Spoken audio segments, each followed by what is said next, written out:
Saeed, thank you very much indeed for bringing us up to date. Well, let's now speak to Ambassador Gina Abercrombie-Winstanley, who's a non-resident scholar, the Atlantic Council.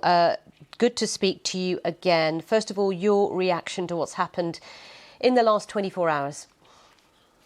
Well, I think the word audacious is the first word that comes to mind.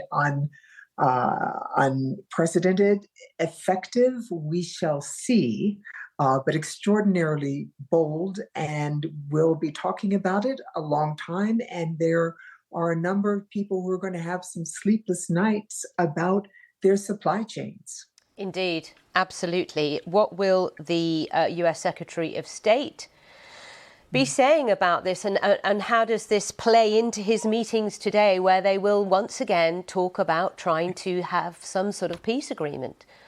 Yeah, well, we have seen over the last 11 months any number of complications as negotiations go forward. Something happens, bad targeting from one side, highly effective targeting from the other. The assassination of Ismail Haniyeh, certainly this, the assassination of the Hezbollah leader in Lebanon as well. The targeting, I won't say targeting, the likely mistaken targeting of children in northern Israel. So we've had these things rise. The fact that Special Representative Amos Hochstein was in Lebanon on the day when this happened certainly would complicate his discussions there.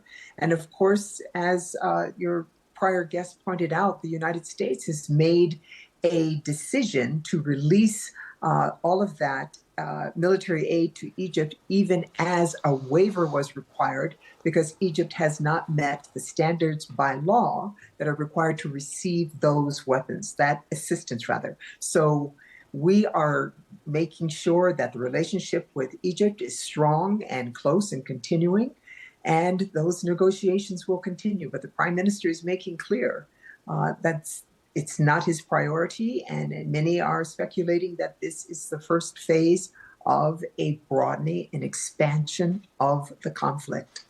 Well, we're coming up to nearly a year since October 7th, 2023. I mean, your thoughts, Gina?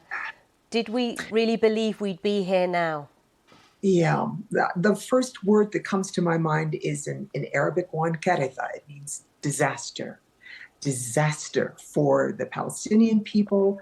Hamas led them into devastation and destruction. We cannot forget that attacks happened on October 7th, but we also know that the attack did not happen in a vacuum, and it has been a disaster for Israel as well. When you think about 60,000 people out of their homes, the capture and killing of hostages, the fact that the IDF has killed more hostages than it has rescued, the fact that Israel's reputation is in tatters internationally, the fact that Israelis are less safe, that Jews around the world are less safe.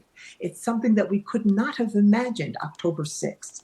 At the same time, the distraction that is in the region itself and the challenges to U.S. foreign policy and our stature internationally as this conflict continues, and we are unable to bring it to a conclusion that we know must happen, that there must be a day after and a process to a two-state solution or a shared one-state solution. But one way or another, the cycle of violence must be broken.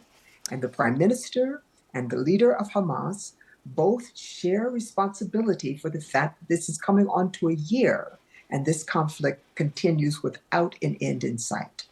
Ambassador Gina Abercrombie-Winstanley, thank you for your time today. Thank you.